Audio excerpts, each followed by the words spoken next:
Lepo pozdravljeni. V tokratni oddaji namenjamo največ pozornosti lutkovni umetnosti in lutkovnemu gledališču Maribor, kjer bo že ta teden na odru zaživela nova lutkovna predstava. Poleg lastnih odrskih produkcij je znotraj lutkovnega gledališča razvejan tudi pedagoški izobraževalni program. Na eni izmed marčevskih izobraževalnih delavnic v lutkovnem gledališču Maribor so pod mentorstvom dramaturginje in lutkovne režiserke Jelene Siter Cvetko raziskovali in razmišljali o gledališkem prostoru. O prostoru, kjer se rojeva in nastaja lutkovna predstava. Tema marčevskih delavnic za odrasle v lutkovnem gledališču Maribor je bilo raziskovanje gledališkega prostora. Dramaturginja, lutkovna režiserka in pedagoginja Jelena Siter Cvetko je delavnico zasnovala na iskustveno-osebnostni ravni. Raziskovanje gledališkega prostora kot potovanje v osebna, lastna razmišljanja, reakcije z različnimi oblikami komunikacije. Gre za soočenje osebnega prostora z nekim javnim prostorom, nekega prostora, ki je vsak dan uporaben z nekim poetičnim prostorom, in vse te različne strinice se srečajo na gledališkem odru, seveda. Začeli smo s tem, na kak način, kakšni prostori so vse v življenju, se pravi osebni, medosebni, širši socialni prostor in kako nekako iz tega prostora vsakodnevnega življenja potem s pomočjo lutk vstopamo v prostor, poetični prostor, kot pravi naša mentorica, prostor gledališča, kjer se odpre potem to področje simbolnega, mogoče tudi smisla. Danes se ukvarjamo s temo postavljenosti človeka v vesolje, oziroma tudi recimo lutka ali igralec, ko stopi na oder, nekako mora ravnati v sozvočju z vsemi silami in izkoriščati vse kanale, ki so na voljo, zato da poda sporočilo in da to sporočilo doseže publiko. Udeleženke dvodnevne delavnice so tokrat z igranjem različnih vlog lahko spoznavale in se umeščale v izbrane prostore. Oder, kjer se rojeva lutkovna predstava, namreč tako kot vsak prostor vzpostavlja različne odnose z igralcem, občinstvom, lutkami. Prišla sem na delavnice brez nekih globokih pričakovanj, odhajam pa zelo navdušena. Delavnice prinašajo širok spekter v sebe in tudi bo zelo dobrodošlo v mojem delu. Mene pritegne predvsem to, da ko igraš, ko imaš lutko, si lahko nekdo čisto drug, lahko si ne vem kdo, vsak si lahko na odru, vse lahko razžariš, toliko možnosti imaš, ki jih drugače mogoče v življenju nimaš, pa prideš na oder, pa lahko čisto druge strani od sebe pa pokažeš. Pedagoški program smo lahko polno začeli razvijati, odkar smo se preselili v novo hišo, kjer imamo zato tudi prostorske in siceršnje pogoje. Del tega programa je delo z organiziranimi skupinami, vrtčevskimi, šolskimi, tudi srednješolskimi, ki prihajajo k nam. Del tega našega pedagoškega programa pa je pedagoške delavnice za odrasle, pri katerih skušamo poiskati zanimive mentorje, za katere vemo, da bodo lahko dali neke nove poglede, nove zorne kote odprli tistim, ki se srečujejo z lutkami pri svojem delu, ali pa jim kakorkoli ta lutkovna komponenta ali pa ta nek nov zorni kot lahko obogati njihovo vsakdanje delo. Meni se zdi, da bistvo te delavnice je, da so to neka znanja, veščine, tudi eno razmišljanje, ki lahko koristi vsem nam, tako v vsakodnevnem življenju, kot pa tudi seveda pri delu z ljudmi, otroki, kar nas je kar nekaj udeležencev z tega področja.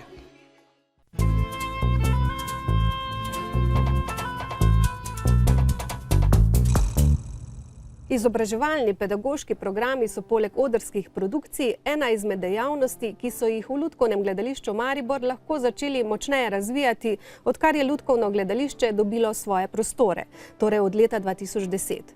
Kako razvejen je po nekaj več kot 2 letih program Mariborskega lutkovnega gledališča, pa sprašujem gospo direktorico Mojco Redko. Pozdravljeni. Pozdravljeni.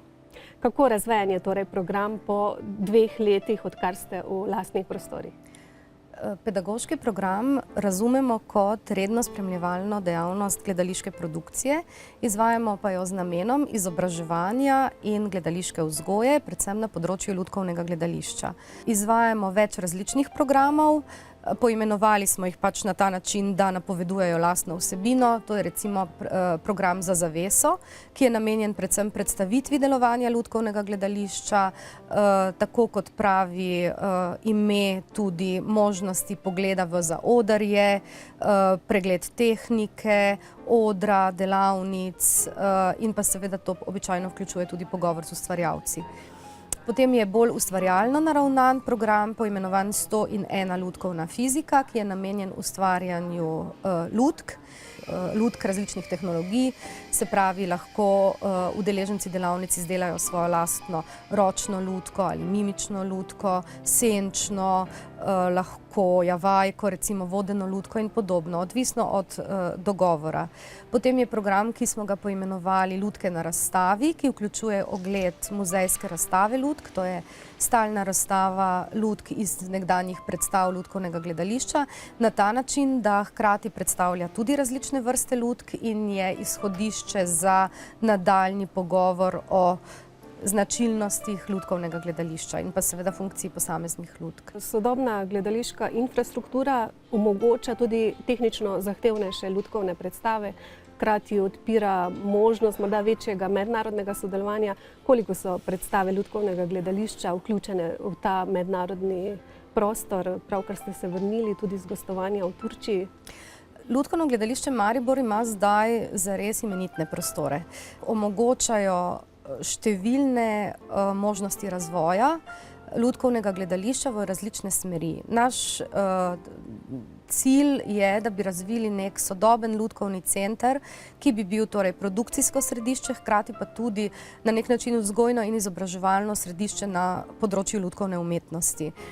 To seveda na prvem mestu vključuje bolj kompleksno in zahtevnejšo gledališko produkcijo, kar pomeni, da so naše predstave večinoma precej raziskovalno naravnane, hkrati pa seveda zamislijo na obiskovalce, na gledalce predstav, se pravi še zmeraj komunikativne in zelo jasno definirane za določene in starostne in interesne skupine gledalcev.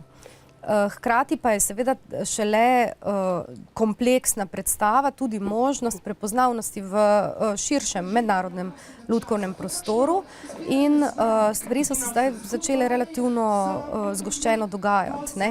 Festivalska gostovanja so poleg teh naših rednih gostovalnih poti po Sloveniji pa tudi po tujini zelo pomembna, ker nas potem umeščajo seveda ob bok drugim lutkovnim gledališčem v Evropi in pa tudi širše in na ta način se seveda dosega ta neka recipročnost, enakovrednost, izmenjava,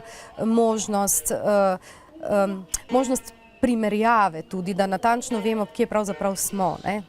Kar se mi ne zdi nepomembno, ker je to izhaja v bistvu iz odgovornosti do naših gledalcev. Večina lutkovnih predstav je namenjena otroški publiki, ampak na odru lutkovnega gledališča srečujemo tudi vse več predstav namenjenih odrasli publiki, tudi mladostnikom. Tudi načini podajanja odpirajo vedno nove možnosti. Ja. V kakšno smer se razvija ta lutkovna produkcija oziroma lutkovna umetnost? Še zmeraj v večini, mislim, naša večinska produkcija je namenjena najmlajšim gledalcem. V tej sezoni smo celo ustvarili predstavo za najmlajše od leta in pol dalje, leto in pol do 4 let starosti. Hkrati pa seveda je ta najpogosteje naslovljeni segment gledalcev star od 3 let pa do recimo nekega šolskega obdobja ali pa prve triade osnovne šole. Širitev programa v Novi hiši smo si pa seveda zamislili predvsem na račun gledalcev, ki do sedaj niso bili tako pogosti obiskovalci lutkovnih predstav in sicer so to na prvem mestu mladostniki, se pravi najstniška publika in pa odrasla publika. Tako da ustvarjamo od 3 do 4 otroške predstave v sezoni, eno namenjeno mladim in eno odraslim gledalcem. Se pravi, ne odrivamo na stran najmlajših, ker se nam zdi prav lutkovno gledališče eden izmed najpomembnejših dejavnikov v razvoju otroške domišljije v odraščanju, soočanju z nekimi določenimi vprašanji, ki so pomembna na poti razvoja in odraščanja otrok, ne, s katerimi se mogoče ne soočajo doma, pa pri družinskih obiskih seveda odpirajo neka polja dialoga, možnosti pogovora, možnosti soočanja z nekimi določenimi temami. Že ta četrtek pa bo na odru Lutkovnega gledališča zaživela nova lutkovna predstava, peta v tej sezoni, prva v tem letu. Za kakšno predstavo gre tokrat? Ja, to pa je lutkovna predstava z naslovom Vitez železnega srca. Predstava se nam zdi zanimiva in z lutkovnega, to pravi čisto tehnološkega vidika, tudi iz vizualne perspektive, ker je slikovita in dejansko je uspela prav podoba predstave poloviti duha zgodbe. In ko se to zgodi, vključno z glasbo, avtor glasbe je Boštjan Narat, dobiš tisto eno kompaktno predstavo, za katero imaš občutek, da je neločljiva celota, ne? Predstava pa je v bistvu, oziroma sama zgodba je zanimiva, ker odpira številna dosti občutljiva vprašanja iz otroštva, ne? Mogoče malo, da ne bom rekla zanemarjenosti otrok, ampak neke osamljenosti otrok v družinah, kjer so starši močno zaposleni in potem otroci sami preživljajo prosti čas, kakor vejo in znajo, dobivajo neke smernice, iz katerih mogoče potegnejo napačne zaključke in nekako begajo in se vrtijo v tem vakuumu, ne, praznini, tudi onemogočeni, da bi ustvarjali neke ali pa oblikovali neke kvalitetne medsebojne odnose z vrstniki, ne. Tako da tu nekje, ampak ima pa srečni konec. Skratka, uspešno premiero želimo in hvala za obisk v studiu. Hvala za vabilo. Predstavljamo avtorico teksta lutkovne predstave Vitez z železnim srcem. S hrvaško-srbsko literarno ustvarjalko Ano Đokić-Pongrašić smo se srečali na eni od vaj za predstavo. In takrat je v pogovoru s Petro Skok spregovorila o svojem literarnem ustvarjanju, o otroštvu, pa tudi o sodobnih princeskah in princih, popolnem nasprotju tistim, ki jih poznamo iz pravljic. Ko na svetovnem spletu v brskalniku tipkate ime Ana Đokić, presenečeno pogledate. Pri prvih 10 zadetkih vam namreč brskalnik pod tem imenom izvrže črnogorsko rokometašico. Z našo Ano Đokić, ponekod tudi Pongrašić, z vsestransko literarno ustvarjalko in čudovito sogovornico, ima skupno le to, da sta rojeni v Srbiji. Življenje naše sogovornice se tako začenja leta 1965 v Beogradu. Moj tata je bio kazališni redatelj i predavao je na Akademiji pozorišnoj. Tako da sam bila u tom nekom svijetu kazalištom od kad sam bila djevojčica, jako sam to voljela i pratila sam u to vrijeme, bilo je lijepih serija na televiziji, dječjih i tako, bilo je to jako, jako davno. Smeje razlaga, da jo je princ na belem konju s svojim konjem ponesel približno 400 km severozahodno od rojstnega mesta, v Zagreb. Tam je našla svoj dom, tam živi še danes. Tako da sam ja u Zagrebu napravila taj svoj bajkoviti svijet, stvorila svoju obitelj i igrala se sa svojom djecom umjesto sa lutkama kao mala. I tako, to mi je bilo zabavno, međutim, pisanje me uvijek vuklo, to mi je stvarno, naročito za kazalište, to mi je onako ljubav broj 1. I jako mi je drago da je to postalo dio moje profesije.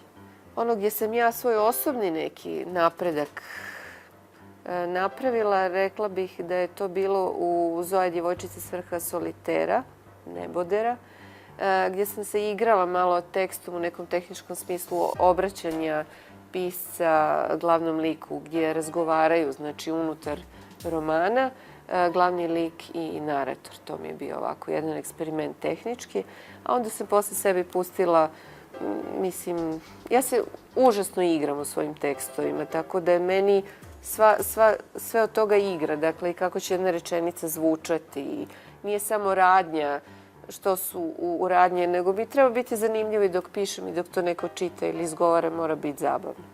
A onda kasnije kad sam krenula za odrasle da pišem, to je isto bio jedan korak napred, onako malo žešće. Odraščanje v Jugoslaviji nekoliko naplete v roman Gordana među vrbama. Čeprav je to po njenem bolj kot avtobiografska pripoved o Jugoslaviji in spreminjanju njene entitete, njenih ljudi in političnega ozračja.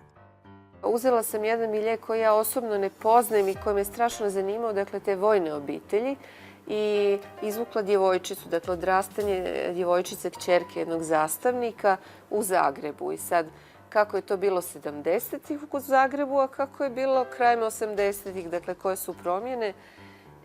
I htjela sam prikazati njezino odrastanje. Dakle, s jedne strane tu opću klimu političko, s druge strane i onu intimnu prijateljstvo, odnosi u obitelji, majka, otac. I ono što mi je bilo najzabavnije, to je kad sam istraživala po internetu koje godine životinjsko carstvo koštalo, ne znam koliko, 2 dinara.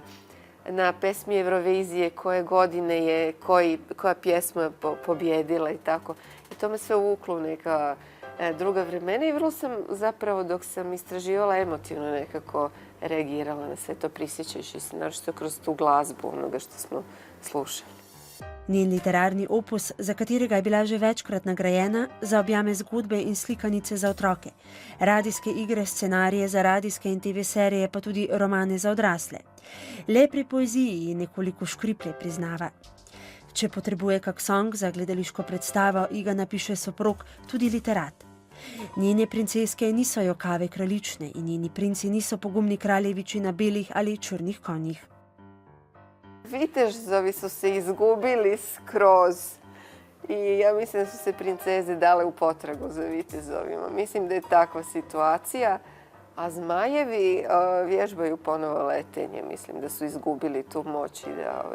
Zapravo mislim da nam dolazi jedno novo doba u kom će biti ludo, u pozitivnom smislu. Užasno me nerviraju stereotipi, grozno, ne znam zašto, ali ne volim ih zato što nas onda stavljaju određene ladice i onda mi svi mislimo da je, ne znam, da je svijet crno-bijeli, da su zmajevi strašni, da su prinčevi divni, da su princeze glupe ili nemoćne i onda ja to volim onako rasturiti sve i pokazati onu drugu, treću i petu stranu života. Dakle, i za djecu i za odrasle. Možda je preteško reći neprilagođeni, ali ljudi koji sa strane drugim očima gledaju ono što se događa. Dakle, bilo od dječjih neki zmaj koji nije strašan, nego je trapava, svi misle da on jako opasan. Ide kokica? Da, vidim, svašta znate. A do jedne Gordane koja isto onako, kao i taj jadni zmaj, gleda sa strane što se to događa jer nije sudionik u tom nekom aktivnom smislu da dijeli neko mišljenje tog nekog općeg miljeja. Tako da eto to neki likovi koji su u dječjim su više smiješni, komični, a u stvari vidim da nema baš za odrasle, nisu baš komični likovi. Morat ću poraditi na tome, da budu malo smiješni. In takšna netipična vitez in princeska sta tudi princesa Eleonora in vitez z železnim srcem v istoimenski gledališki predstavici. Na oder jo postavljajo v mariborskem lutkovnem gledališču. Džokićeva pa pri njej sodeluje tudi kot dramaturginja. Sad sam bila prvi put na probi, dakle pola sata sam gledala i dojmovi su jako dobri i vizualni i vidim kako se sad sve to razigrava, tekst je sjeo i jako se radujem premijeri. Njene dneve zapolnjujejo tudi ustvarjalna viharjenja in druženja z najrazličnejšimi umetniki, s katerimi imajo revolucionarne zamisli za hrvaško kulturno-umetniško sceno. Prirejajo književne festivale, kot je denimo Pazi knjiga, in tako skrbijo za promocijo literature in širjenje bralne kulture med otroki in odraslimi. Narediti moramo korak proti otrokom, se z njimi zaigrati, ne pa jim soliti pamet.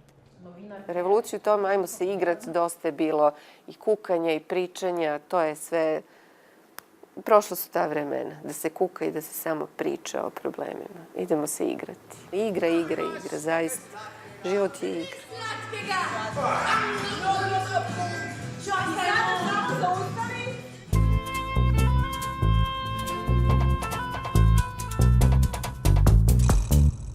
Danes so z nami glasbeniki Konzervatorija za glasbo in balet Maribor.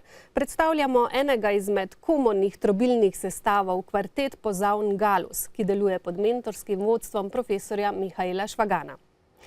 Profesor Švagan, pozdravljeni. Tradicija komornih sestavov, trobilnih sestavov, tokrat kvarteta Pozaun, ima na Konzervatoriju za glasbo torej dolgo tradicijo. Kako dolga je ta tradicija? Res je. V bistvu ta tradicija sega že v 80. leta prejšnjega stoletja, ko je profesor Albert Kolbe v bistvu legenda, pedagoška legenda v krogih pozavnistov, začel z tem, da je začel izvajati skladbe z kvartetom Pozavn.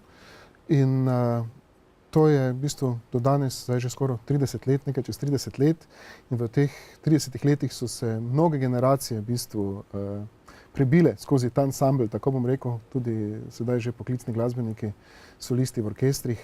In tudi skozi ta način muziciranja ti jaki zelo dosti pridobijo, tudi z izkušnjami, tudi z nastopanjem in tudi s samim repertoarjem, ki ga predelajo. Ne? Kvartet Pozavn je nastal kot šolska zasedba. So takšne zasedbe aktivne v času izobraževanja, torej dokler so glasbeniki na vaši šoli, ali se je katera od teh zasedb morda ohranila in ostala aktivna tudi po končanem šolanju?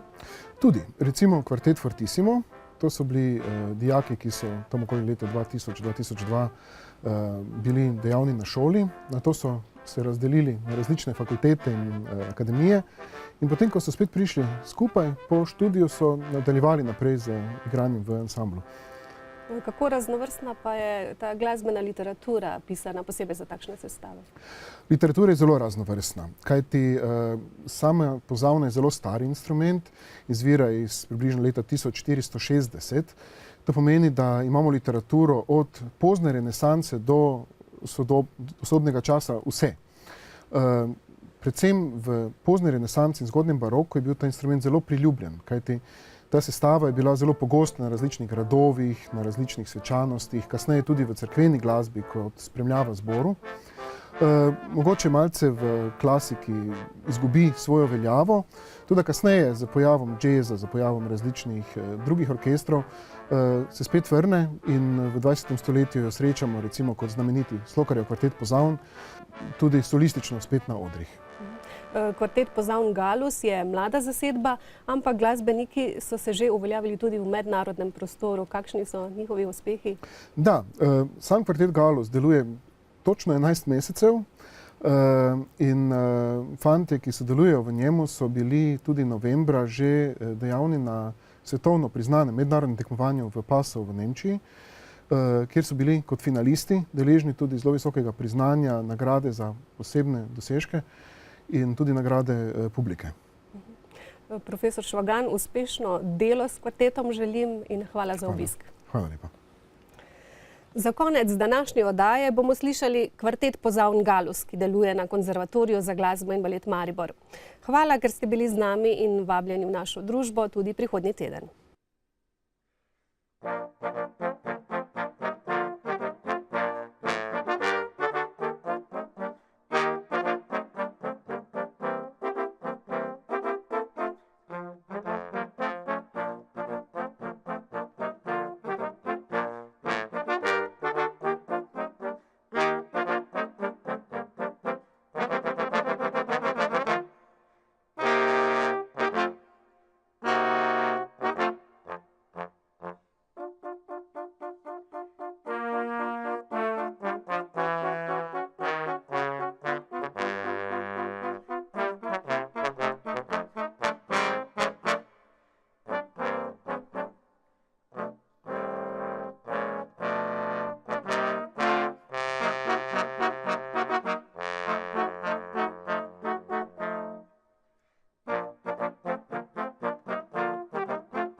V živo iz New Yorka prenosi Metropolitanske opere USNG Maribor.